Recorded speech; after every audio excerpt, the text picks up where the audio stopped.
Before we move into the panel discussion, I will answer a few questions which I guess were repeated across different sessions, particularly regarding the ethics of why do we place tags, and do we have like impacts on bird species or individuals while using tags, or different ways to monitor. So while we have a lot of like seniors on the panel who can give their views while they do share it through next half an hour, I'll just say that the tag life question was asked multiple times. So a solar panel based tag lasts somewhere around 2 to 3 years, depending upon how the bird is able to expose it. So depending upon the feather structure, how well the bird like remains in the nest, who shares the like incubation duties and all. So depending upon these aspects, you would be able to understand the tag life. So that's where like my initial commentary came in, that one should understand the basic ecology of the bird to begin tagging programs. Otherwise, you might choose a tag which is not fit enough. If you have birds which are like nesting in holes or in burrows, so in such situations, you would likely use tags which are battery based and which are not dependent on solar charge. They should weigh less than 3% of the body weight, is the standard ethical like protocol, which has been like achieved after like doing telemetry studies across the world by different groups. A major question which people asked was like whether these tags, even wing tags or even tarsal tags, do these impact birds? A simple answer would be yes. Like birds would not like us to tag them. Like they were here, like, and we have like kind of intruded the spaces where they were like doing fine for thousands and millions of years altogether. But now that human actions are creating havoc on so many different species, they're also supporting many species like black kites, which are proliferating in numbers, and their interactions with humans are creating situations of conflict. So in this whole paraphernalia, we need to take an ethical question, which will depend upon not just upon species to species, but also on population in terms of what do we wish to achieve by giving certain pain to a bird. So if you put less than 2% of body weight in terms of whatever tarsal tags, wing tags, and like satellite tags are placed, it is much like how we get edgy about like wearing a new wristwatch. So if it is less than 3%, the bird should get easy about it. Nevertheless, every study should start with a bit of caution. You should like check with experts who have already done it, either from the same part of the world to start with, or if there are no experts available for similar kind of species, I guess internet has allowed world to like get connected in better ways. So with this, we move into the panel discussion. Hello to all the panelists here on board. And we will be happy to get all sorts of questions. We already have a few questions for us, where the panelists have been selected in specification to talk about the conservation and ecological aspects of bird tagging. Another set of questions would focus on applied ecological aspects. So somebody asked a question about why do black kites rush towards airfields or like on the runway fields. The last but most important component, which somehow has come across quite repeatedly, would focus on doing some sort of citizen science, and not just with discussions, but can we start something which can be integrated across the world? For that, we have like representatives from Central Zoo Authority and also representatives from Indian Forest Services. So under this purview, we will be discussing for about next 40 minutes or so, like 30 to 40 minutes. Okay, sorry. We lost a bit of time, and we are sorry to lead organizers who have to do the poster session after it. And we are very thankful to people who are with us even now. So to set the tone for panel discussion, it is very interesting. It was particularly interesting for me to see the connectivity patterns in which species have been responding to human disturbed habitats, also to like general environmental stochasticities. So if steppe eagles were like moving into the southern latitudes like this, black kites were getting like clumped onto like certain urban centers because of the human assistance in foraging or like availability of food subsidies. So if and if we can integrate ourselves, not just with single species, with multiple species across Asia, because I guess such kind of questions can only be answered if we integrate it across the northern and southern latitudes. Telemetry, unfortunately, has been a forte of like westernized cities and institutions. So we need to like focus on migratory patterns and answer questions about tropical home or temperate home hypothesis to like contribute to conservation of certain species. With tropical home or temperate home hypothesis, I mean to say that there are few set of experts who think that birds originated in temperate regions and they move away towards tropical systems to avoid harsh winters and to like grab opportunities. As opposed to that, many people propound the idea of tropical home hypothesis, wherein they try and avoid the competition in tropics by moving towards temperates. And over the seasons, hundreds and thousands, billions of years, we have had this set of phenomena. Of course, there are questions around like the genetics aspect of it. We discussed the individual versatility and individual variability for many birds. For birds which are resident breeders and are facing conservation concern, it is another discussion altogether in terms of how they socialize. Of course, they socialize in an area where they like share those areas by another social animal, which is us humans.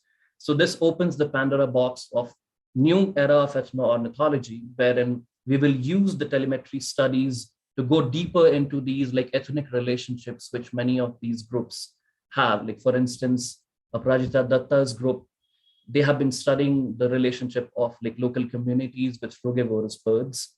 And we have across the country, like people who used to be dependent on vultures for certain parts of the certain aspects of their livelihoods. We all were dependent on their scavenging services.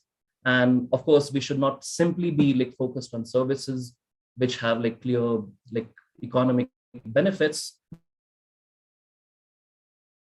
but simply the relationship which we have shared with species altogether. Every household in India or the other, if we talk to our elders, they would have these like few anecdotes to share about how beautifully they connected with multiple bird species.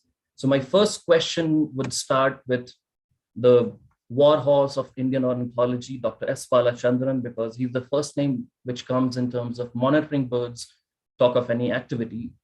So Balasab, like, can you start sharing the like feelings about like restarting your research career altogether from 2010 onwards? Because in my limited understanding, I guess the telemetry equipment, like they took a boom specifically for birds after 2010. So if you can restart your research career, what would be your like main targets?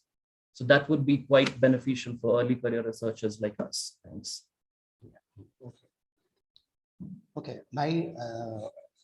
My association with the satellite tracking studies in 2010, and since I have been marking the birds for the last 40 years, but it came as a boon to study because our analysis are based on that what between 2 points, ringing site and the recovery site and the hypothetical lines which is joining and how the bird must have.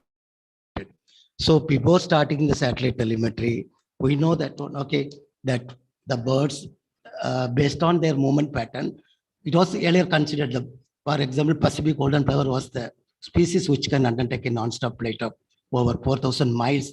It was predicted based on their stopover sites between the distance between the closest stopover site, like while crossing the ocean. But now everybody knows from the internet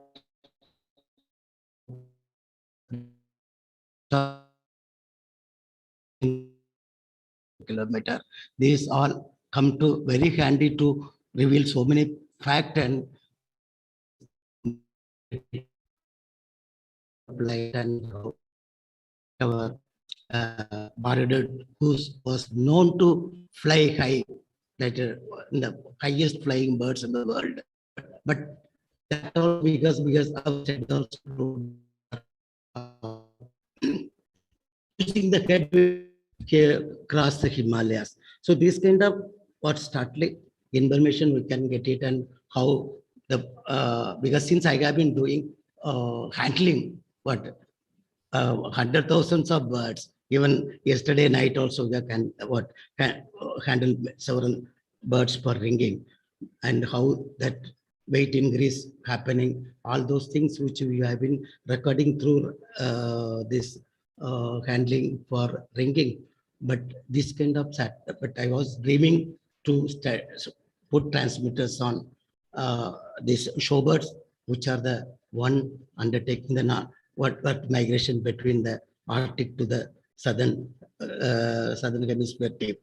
So that I have been looking for that one, because I am also satisfied with my own work, and also by getting a lot of recoveries through the conventional method, the color flagging site. And since because we were not, actually permission was not given to BNHS being a non-government organization to handle this transmitter studies in India. That's what the study came to an end in 2010. Now recently our colleagues have started putting some transmitters in Maharashtra on some shorebirds like black-tailed godwit and Eurasian curlew, which we are expecting that one. And that anyway, what we feel is actually that to ring or thousands of to get to one recapture or recovery, we have to capture more than thousands or sometimes 5,000 of birds, depending upon monitor.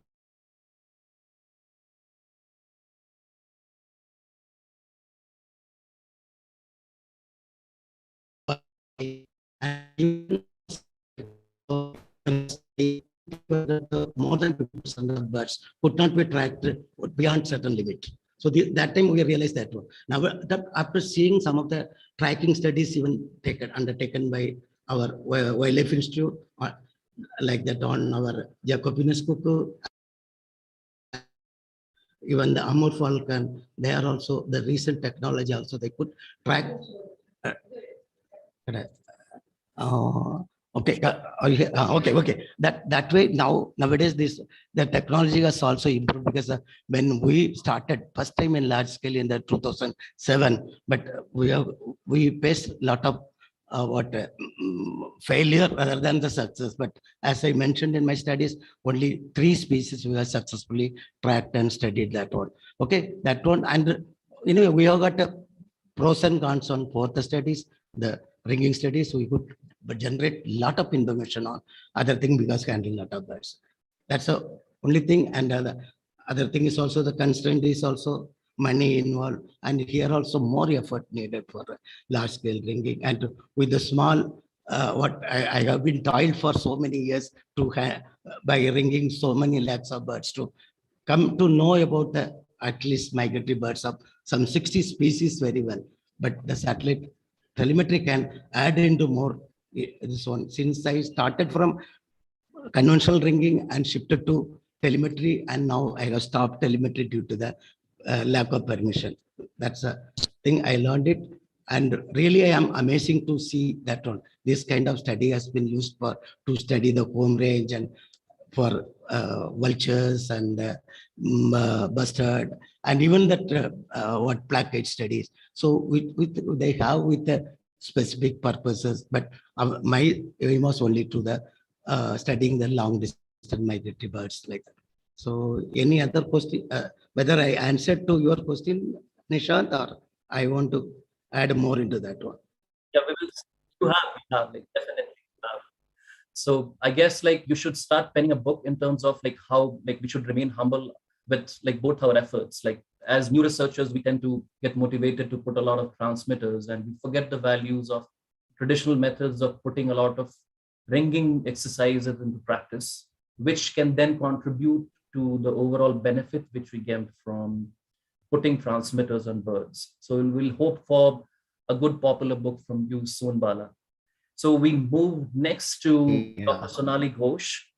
And Dr. Ghosh, we would like you to like reflect upon like how like the new age officers are reflecting on the utility of like telemetry studies. So Of course, like because initially telemetry was quite expensive before 2010, and we could only do it either like in concerns like related to like bird flu or like various other like disease connotations, and also like probably for like critically endangered birds. But now with lesser cost and like better connectivity across the world, we can do it better. So can you represent like like Indian Forest Services and share some opinions before we delve into deeper questions?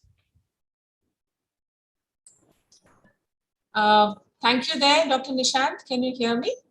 I can, yes. Okay. Good to connect and good to see a lot of familiar faces, of course.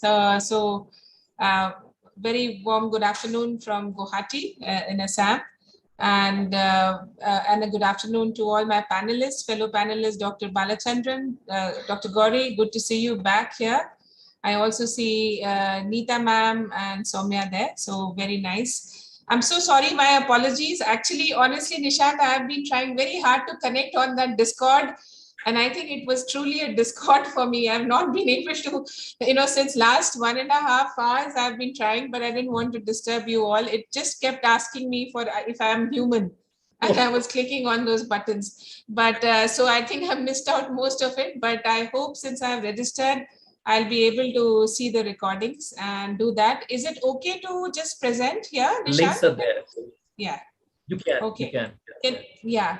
Can you see this? Yes. You can. Okay. I hope you can see my slides now. Will you put it on like full screen mode? It will be better for us. Yeah. Are you able to see it? Because I have put it on full mode, full screen mode. I can't see. Can someone else confirm? It's not yet. It's not in full screen yet. Not yet full screen yet, but you can see the slides, right? Yes, ma'am. Yeah. Okay. Okay. I think let me just try again, but yeah. Yeah, I hope it's visible and I'll try to make it full screen. I just hope. Gauri, can you see it?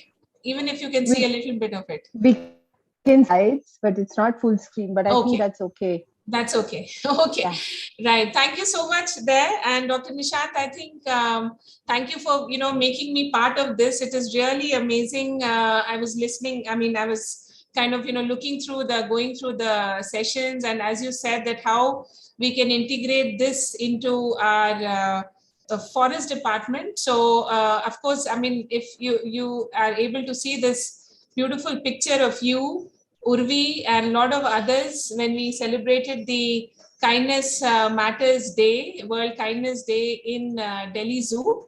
And, this is where your work, especially the one which you are doing on tagging the black kites, was of so much of an enthusiasm to the kids in the local kids who had come in.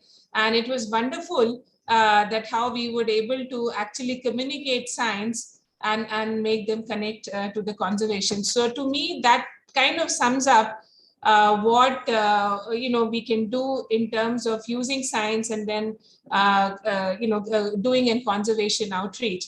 So this topic is very, very new for me.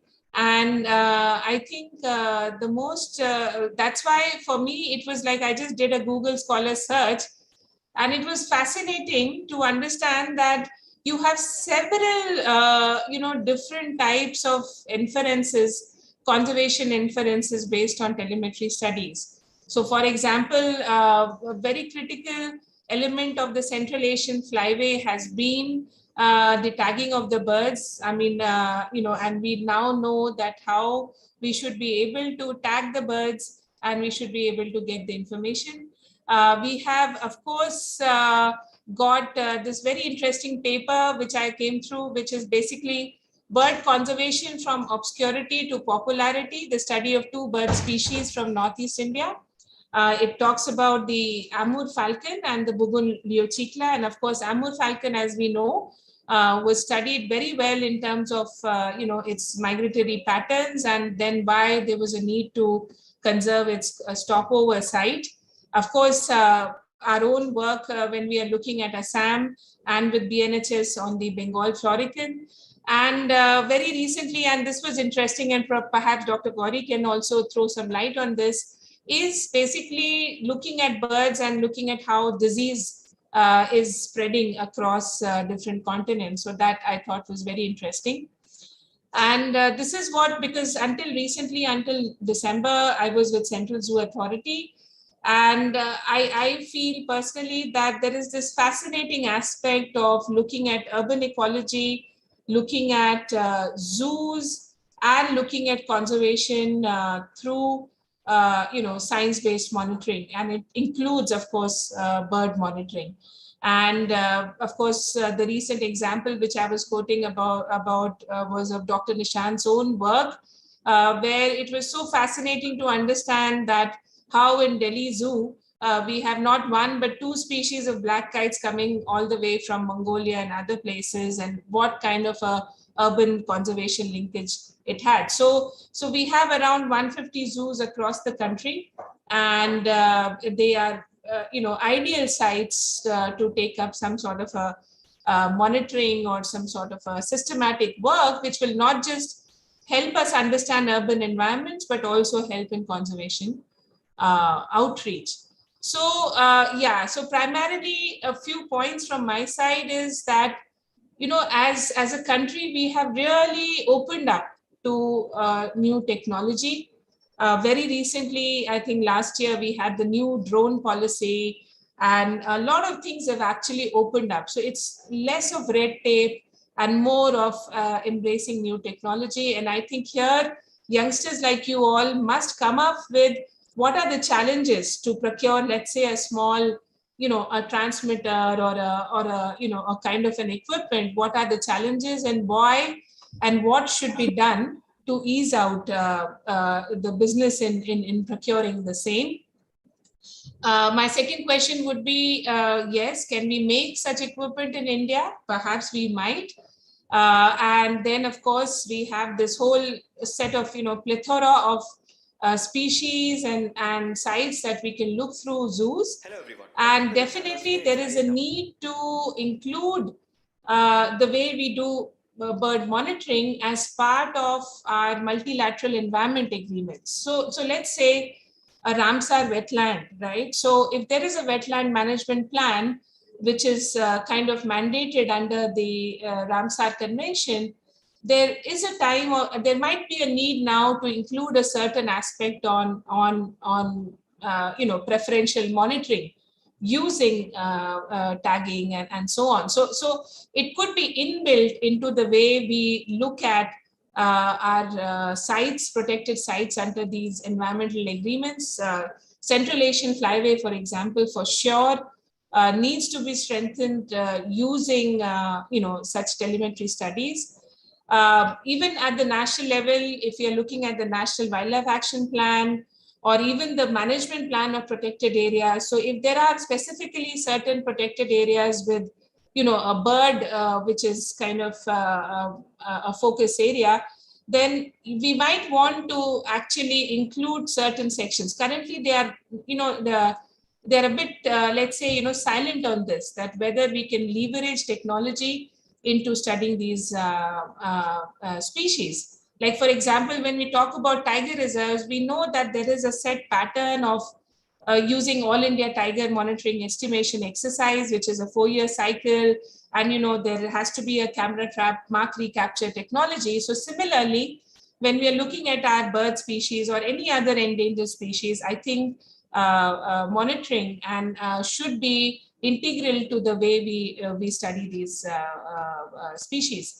And of course, as very important, capacity building across verticals, because as I said, for me, this is it was a new sector. I'm not sure how many. I mean, youngsters, certainly young officers, are very good in terms of the technology with drones and others, but telemetry is still limited to research field. It is still limited to scientists.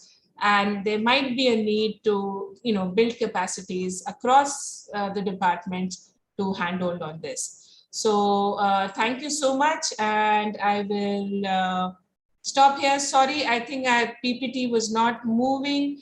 I'm so sorry. I don't know what to do, Nishant, but yeah, I We'll think try I and ended. integrate Yeah. it like post hoc if we can like Right. request our like tech gurus to like conjoin the video with that aspect. So like thanks, Dr. Ghosh.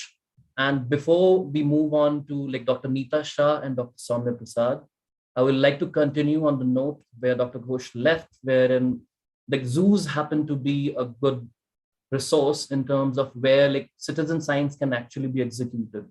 There are like fantastic work which is happening both from the end of Bombay Natural History Society for a long time. NCF like citizen science leg has like done tremendous work and they're reaching through multiple institutions. And that's where like because we took a lead organization on this, I thought to like discuss that point with Central Zoo Authority itself, that can telemetry exercises integrated across 150 zoos, which Dr. Ghosh just discussed, be the first practical leg into like letting people understand that we have certain gadgets like this. So people appreciate, we get higher flow of researchers, volunteers, and as I can see on Discord, Praveen has just commented, and of course, because before he became a bird enthusiast, he was also like he is an engineer by training. So he is putting forth ideas of like connecting or like developing networks of Indian institutions devoted to technology. So when we form the best minds, as they say, for the world, why can't we invest ourselves into bird research? It is not like rocket science, as they say. It needs certain platforms just to charge the tag itself. So Praveen, yes, we have heard you and we'll get back to you. Like the research group, which is like leading various perspectives in Wildlife Institute of India, would be sure to like reach out to Roorkee, which is just in the vicinity, and we'll get back. So Dr. Gauri, are you there? Yes. Yes. So we would like to understand the feasibility of like doing it first on a like pilot basis for like few of the national, the only national zoo we have in Delhi, and how easy would it be to like gather funds for putting basic one or two transmitters, and like how can like somebody like execute something like this, like probably the citizen science arm of NCF, if they wish to do it, like can we do an integration of CZ's vision for like citizen science? Thanks. Nishant, thank you for the opportunity, and it's really nice to see everybody here. Sonali ma'am, nice to connect with you after a long time. Dr. Nice to see you, Soumya. Everyone here, thank you for being here. Um, so I'm assuming your question is related to citizen science from the education perspective, right? Nishant? I'm sorry, I can't hear you. It will definitely create a lot of scientific data as well, but Yes. I see the larger vision in like using zoos as centers which will be accessible for people. Like if NCF's like citizen science leg starts, it generally tries to feed on already developed cultures. So I was thinking if we can like develop a culture among people who are already visiting zoos, so we have a lot of motivation in people for like non-human flora and fauna. Zoos So, are the okay. So I'll just say that zoos across India, we have over 100 zoos across the country, more than 150 actually. And so it's a great setting with captive audiences. So we have a large number of people visiting zoos. We have more than 80 million a year that visit zoos across the world. And certainly data from citizen science, when you're talking about different species, migratory movements, surveillance plans, whatever you have, if we are able to bring it into our information and display systems, all zoos have information centers, interpretation centers. If we are able to bring this information and display it to people, if we are able to show real time how telemetry is working, and the implications, the ecological implications and the solutions that it's bringing about, I'm sure it will make a lot of difference. And then bringing on people, encouraging them to be part of your data collection exercises, or whichever way you want them to be involved as citizen scientists. I'm certain that it will definitely be okay to start with zoos from the interpretation education perspective. Thank you. So, like, we should take confidence if we like start something from the end of From probably. the education perspective, if you are able to share data and come up with a way that you can put up um, information signages or whatever, how are you going to integrate that with the zoo? It's something that you will have to do. It's not taking a bird from the zoo and releasing it there. It's about all the data that you already have, the work that you're already doing. How are you going to showcase it to the people that are visiting the zoo, because you have a captive audience here? Okay. So yeah, certainly, I mean, if there is a way to brainstorm about this, I think it will be a good thing. So can like Central Zoo Authority also help us in regulating funds? Because like thankfully for I like don't think this is a platform to discuss funding. So let's do that when there is the idea is here. So if there is a specific project that comes about, I'm certain that we can talk about it and see where we go with it. But the first thing would be to come up with a plan to say, how is this going to work? We have the captive audience here, so how is in science going to be benefit? How is the monitoring programs, how citizen science is going to be able to help with that? I mean, that's something that we need to come up with first. sure. Thank you, Gauri. So Welcome. yeah, before I move on to Soumya, who will like talk about like multiple utilities of these transmitters themselves, because Chris Bowden has commented that instead of just focusing on home ranges and movement, tags are also a wonderful tool to understand the survivorship of certain organisms, specifically for the ones which are critically endangered, for which we might say that like only like character X or like predictor X is causing the mortality. So telemetry can open new ways of like envisioning how simple threats get perpetuated because of anthropogenic actions and in similar fashion. So before I discuss that with Soumya, I would like to discuss with Nita ma'am her recent experiences of like enthusiasm from Bihar Forest Department. So Bihar and like likewise Eastern UP and like adjoining like states like West Bengal and Orissa, we have not had a good protocol for monitoring the bird fauna in that part of the world. So Nita ma'am, can you like briefly share your like exhilarating success in terms of having an outstanding support from the forest department and quick vision about how it is going to materialize? Thank you, Nishant, and namaskar, everybody.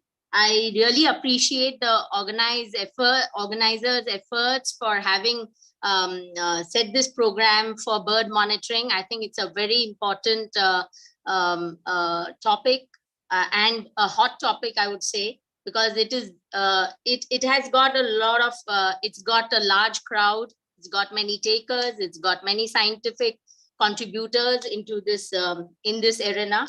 And of course, the species are numerous for a nation like ours. So over 1,300.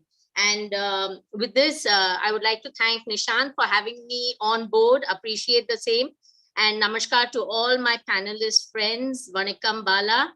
I'm really thrilled to be a part of this panel program.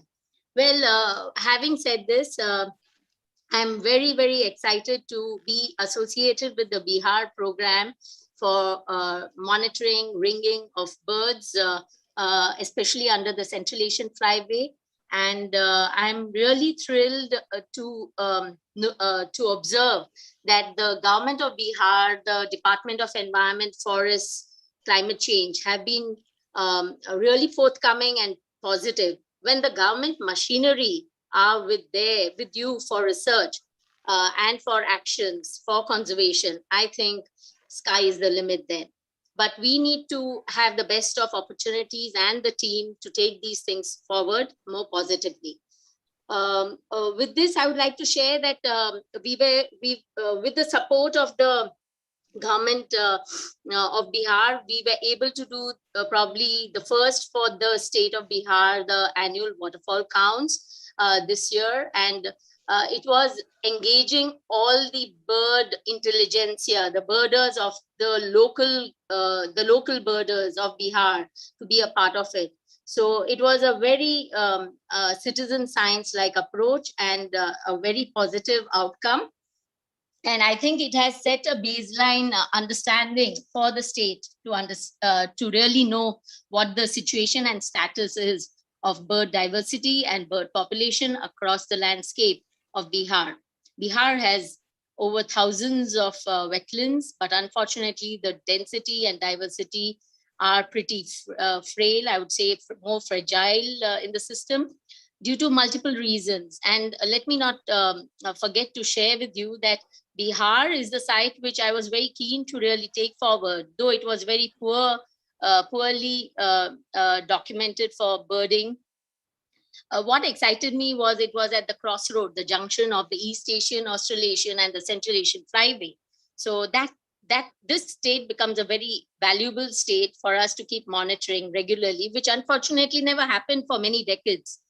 And having initiated this kind of a program, it is very, very supportive and very encouraging to see how the local birding groups, the local experts who have come forward and are contributing for the cause.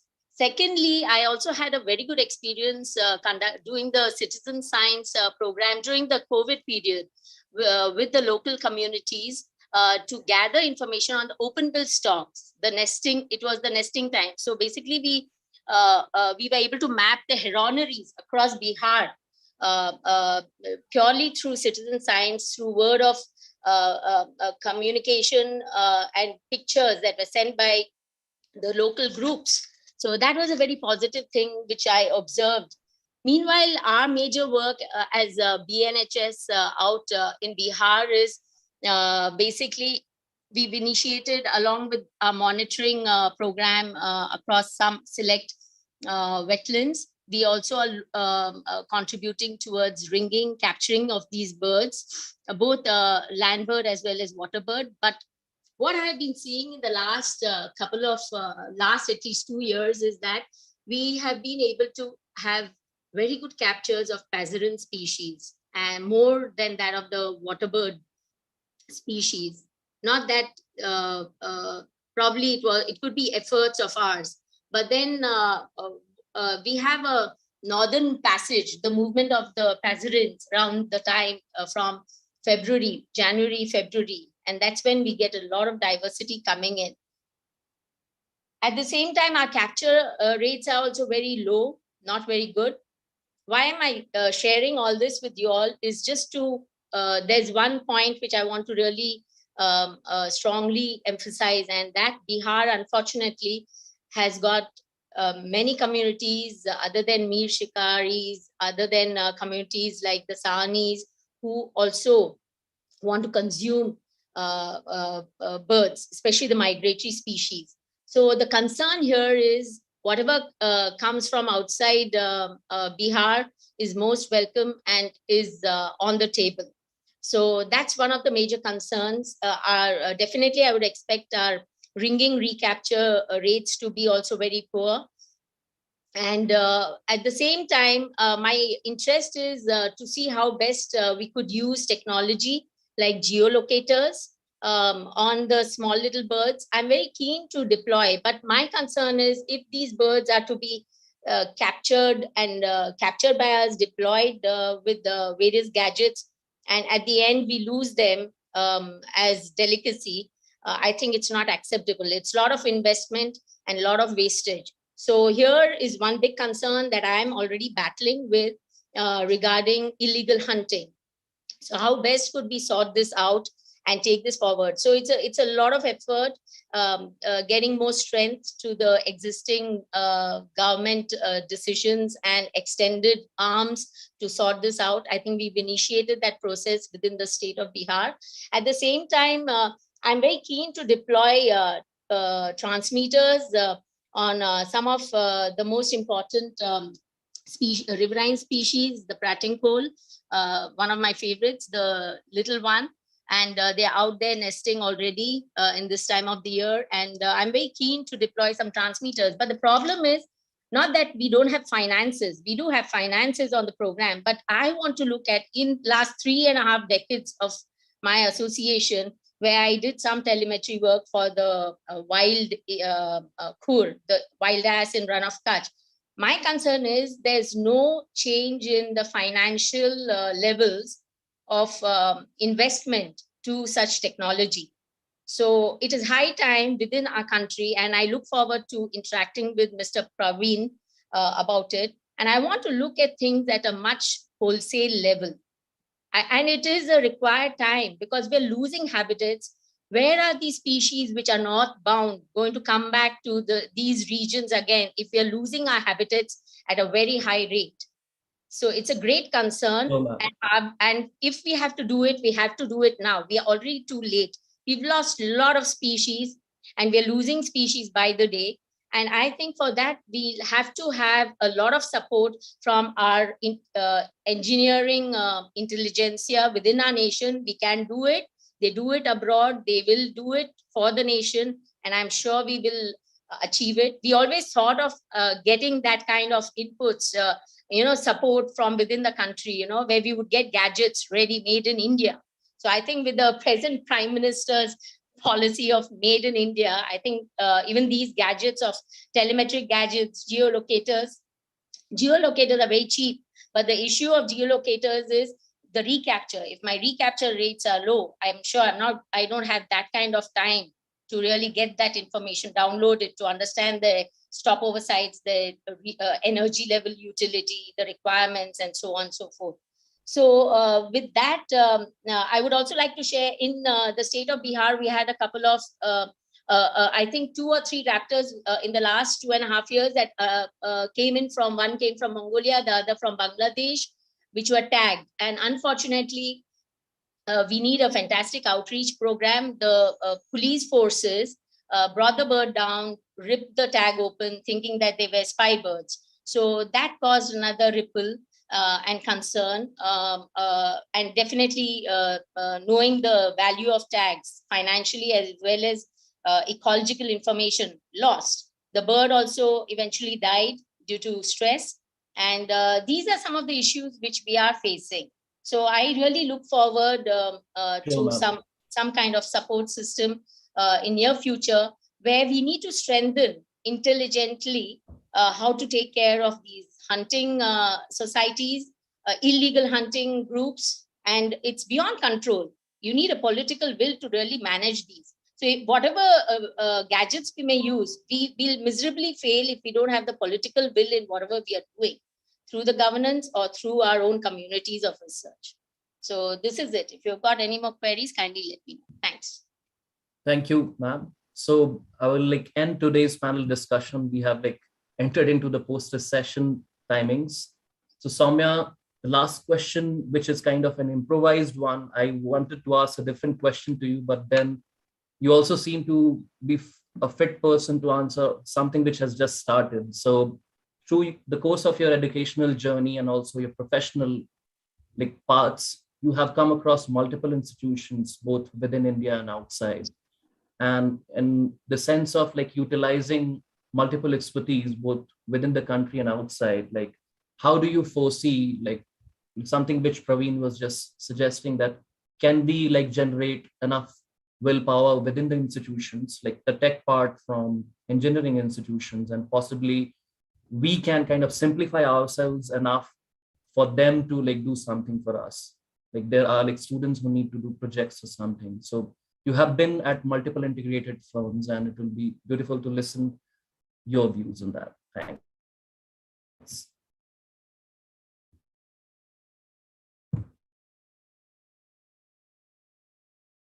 Your mic, Soumya. Yeah, sorry. I was part of something like this in Australia for 3 years, where the organization I was working with, CSIRO, was deploying tags that was made by a set of engineers working with them.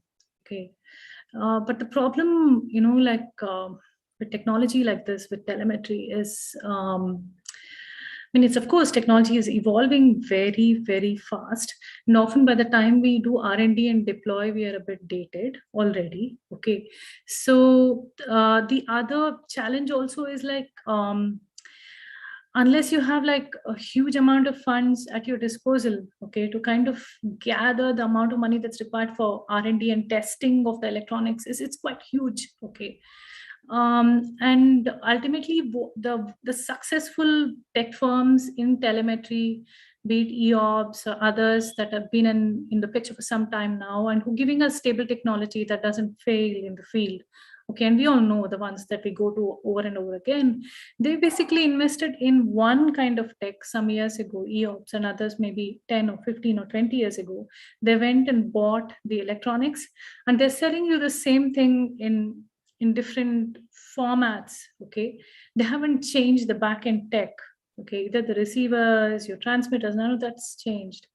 So it's good marketing. It's also like them getting really good at using the electronics and the technology on hand. Okay, so it needs, what that teaches us is that it needs immense patience. And also it needs somebody who's really obsessed with technology to see it through. There's no doubt we have people and talent here in India. I know quite a few people down south who've been thinking about this and have been interested in scaling up these efforts. And I'm sure in a year or two, we'll start, or they're probably in testing phases for some of the ideas that were floating around a couple of years ago. So we'll probably start seeing Indian tags and collars very soon. Okay, but how quickly will it be scalable? What will be the cost is still a question mark, because electronic R&D is expensive. It's not cheap, and that's why those tags and collars cost what they cost. Okay. Thanks, Soumya. That was very insightful, and it gave hope. And the best part was that what you shared in terms of like engineering unit and wildlife units within the same university, like coming together for collaboration. So the question of scalability can only be answered if we kind of simultaneously start it at multiple centers. So no one center would probably survive. So that is the vision with which we would end today's panel discussion. We would have loved to like undergo like multiple like rounds of questions and probably taking this even forward, but that gives a food for thought for why we should come together next time. So thank you to all the panelists. Lovely chatting with you. Please continue sharing your views in case you can collate to the already asked questions on Discord. And until we meet again, thanks a lot. Have a lovely day. Over to the Thank you, Nishant, for putting this all together. Great efforts. Okay. Yeah. Thanks. Yeah. See you. Bye. Hi, Soumya. Hello, ma'am. How are you? Good, good. See you sometime. Yeah. Yes, ma'am. Please. Yeah, I've been thinking of calling you guys over. I will. Sorry to interrupt, Soumya. Yeah. We are still live on YouTube, so I'll just wrap up this session and we can continue the conversation. Sure. Thanks everybody for joining us today. We will now go ahead with the poster session. All our posters for today have been uploaded on Discord in the posters channel, day 1, 29th April posters channel. This was the last live session for the day. And I would like to thank Nishant and Nikita for the logistics and everything, the effort that they put into this. And a big thank you to all our speakers and the panelists for today. Please continue to engage with our participants and other speakers on the Discord server. There is plenty of opportunity to continue talking through the next 2 days and for a few days even after the symposium is over. I hope we can all be in touch on Discord. Even with the panel discussion today, we were running out of time, but maybe more fruitful discussions can also continue on the Discord server. Thank you everybody who joined us today for bearing with the tech issues. And tomorrow's session starts at 10 in the morning with a keynote by Dr. Ghazala. That will be followed by the Atlas Symposium, the Atlas Mini Symposium. Do check our schedule, which is up on the website, and continue to it may continue to be updated a little bit depending on if we have any dropouts. So thank you once again for joining us, and see you, grab a cup of coffee and join us for the poster sessions on Discord. Thank you. Bye-bye. See you.